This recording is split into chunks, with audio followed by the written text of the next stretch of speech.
Assalamualaikum warahmatullahi wabarakatuh.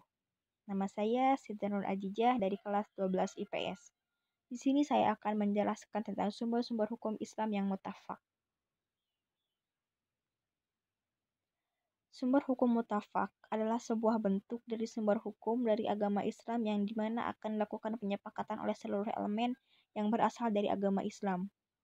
Kemudian contoh dari sumber-sumber hukum mutafak sendiri adalah Al-Quran, As-Sunnah, Ijma' dan Qiyas. Berikut adalah sumber-sumber hukum yang mutafak. 1. Al-Quran.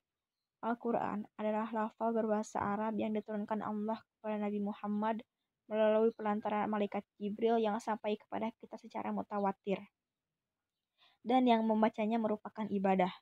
Al-Quran merupakan wahyu yang tampak atau wahyu az-zahir, yaitu pesan Allah kepada Nabi Muhammad SAW yang disampaikan oleh malaikat Jibril dengan kata-kata yang sepenuhnya dari Allah.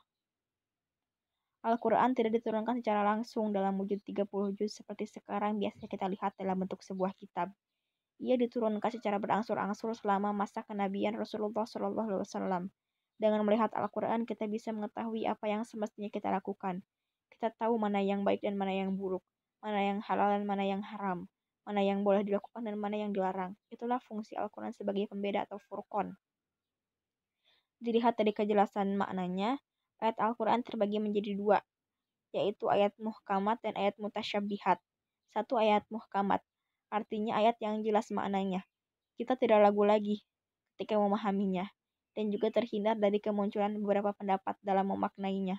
Contohnya perintah sholat dan puasa. 2. Ayat mutasyabbihat, artinya ayat yang tidak pasti arti dan maknanya sehingga dapat dipahami dengan beberapa kemungkinan.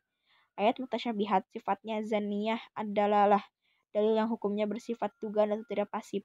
Misalnya kata kuru yang dapat berarti suci dapat pula berarti haid. 2. Ada as-sunnah. Al-Quran adalah wahyu yang tampak, sedangkan sunnah adalah wahyu yang internal atau wahyu batin. Wahyu internal disampaikan oleh Allah kepada Nabi Muhammad SAW. Dengan demikian segala sesuatu yang berasal dari Nabi Muhammad SAW baik berupa perkataan, perbuatan maupun pengakuan Nabi terhadap suatu peristiwa dapat dikatakan sunnah. Macam-macam sunnah. Yang pertama ada sunnah qauliyah, artinya perkataan. Sedangkan qauliyah yang berkaitan dengan perkataan. Sunnah qauliyah merupakan seluruh perkataan Nabi Muhammad SAW, baik perkataan Nabi tersebut didengar oleh sahabat yang diteruskan kepada tabi'in. Yang kedua ada sunnah fi'liyah. Semua perbuatan dan tingkah laku Nabi Muhammad SAW yang dilihat dan diperhatikan oleh sahabat disebut dengan sunnah fi'liyah. Yang ketiga sunnah takririyah. Sunnah takririyah adalah sikap Nabi Muhammad SAW terhadap suatu kejadian. Fungsi dan kedudukan sunnah. Kaum muslimin sepakat bahwa kedudukan sunnah dalam penerapan suatu hukum adalah sebagai dasar yang kedua setelah Al-Quran. Yang demikian itu telah dilakukan oleh para sahabat Rasulullah SAW, baik ketika beliau masih hidup maupun setelah wafat. Mereka bersepakat bahwa sunnah wajib diikuti. Mereka tidak membedakan antara ketentuan yang terkandung dalam Al-Quran dan ketentuan yang disampaikan dalam sunnah. Yang ketiga ada ijma. Secara etimologis, kata ijma merupakan masdar atau kata benda verbal dari kata ajma'a yang artinya memutuskan. Dari kata ajma'a yang artinya memutuskan dan menyepakati sesuatu. Ia juga berarti kesepakatan bulat atau konsensus. Ijma yang dilakukan para ulama setidaknya memiliki dua alasan. Pertama, setelah Rasulullah SAW wafat, persoalan hukum Islam yang baru muncul tidak bisa ditemukan jawabannya secara langsung dalam Al-Quran dan Sunnah. Kedua, persoalan terus berkembang dan menuntut adanya ketentuan hukum. Sedangkan Al-Quran dan Sunnah dalam menetapkan hukum terkadang masih bersifat global. Macam-macam dan tingkatan ijma. 1. Ada ijma sarih, yaitu ijma yang menampilkan pendapat setiap ulama secara jelas dan terbuka, baik melalui ucapan maupun perbuatan. Ijma sarih ini menempati peringkat paling tinggi. Hukum yang ditetapkannya bersifat qat'i sehingga umat wajib mengikutinya. Oleh karena itu, para ulama sepakat untuk menjadikan ijma sarih ini sebagai hujjah syar'iyah dalam menetapkan hukum syara'. Yang kedua ada ijma sukuti, yaitu sebagai mujtahid mengatakan pendapatnya mengenai hukum suatu peristiwa melalui perkataan atau perbuatan, sedangkan mujtahid lainnya tidak memberikan tanggapan apakah ia menerima atau menolak. Ijma sukuti ini bersifat dzan dan tidak mengikat. Yang keempat ada qiyas. Dari segi bahasa, qiyas artinya mengukur, membandingkan sesuatu dengan yang semisalnya.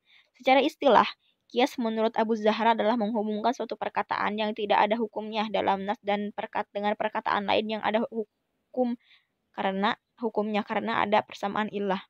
Rukun kias yang pertama ada al-aslu, yaitu sesuatu yang sudah ada hukumnya dalam nas. Yang kedua ada al-far'u, sesuatu yang baru dan tidak ada hukumannya dalam nas. Yang ketiga ada hukum al-asal, yaitu hukum syara yang ada nasnya sebagai pangkal hukum bagi cabang. Macam-macam kias. Yang pertama ada kias aula.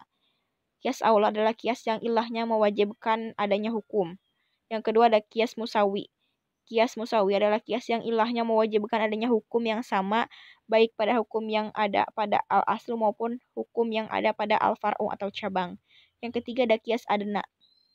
Kias di mana hukum al-far'u lebih lemah keterkaitannya dengan hukum yang al-aslu. Sekian dari saya.